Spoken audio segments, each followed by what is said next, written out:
प्रधानमंत्री जी कबीरदास कहते थे कि बोए पेड़ बबूल का तो आम कहां से हुए। ये आप पर बिल्कुल ठीक बैठती है बात।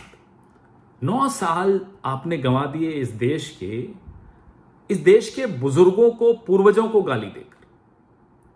3 पीढ़ियों का अपमान करते हैं जब आप बोलते हो 70 साल में कुछ नहीं हुआ। तब नहीं आपको देश की छवि की चिंता होती। संसद में खड़े होकर पीठ थपथपाते हैं अपनी, एक अकेला सब पर भारी।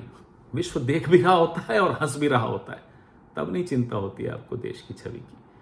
जब छुई मुई बनकर आप देश के मीडिया को लाल आंख दिखाते हो, विदेश के मीडिया पर रेड डालते हो, तब नहीं चिंता होती आपको देश की छवि की। दक्षिण कोरिया में जाकर कहते हो कि भारत में पैदा होना भी दुर्भाग्य माना जाता था, तब नहीं परेशान होते आप कि देश की छवि के साथ आप क्या कर रहे हैं।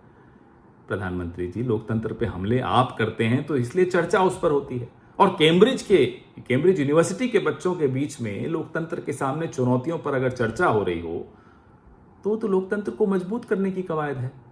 आपको नहीं समझ में आ रही है बात। प्रधानमंत्री जी, कुछ गलतफहमियां आपने पाली हुई हैं अपने विषय में।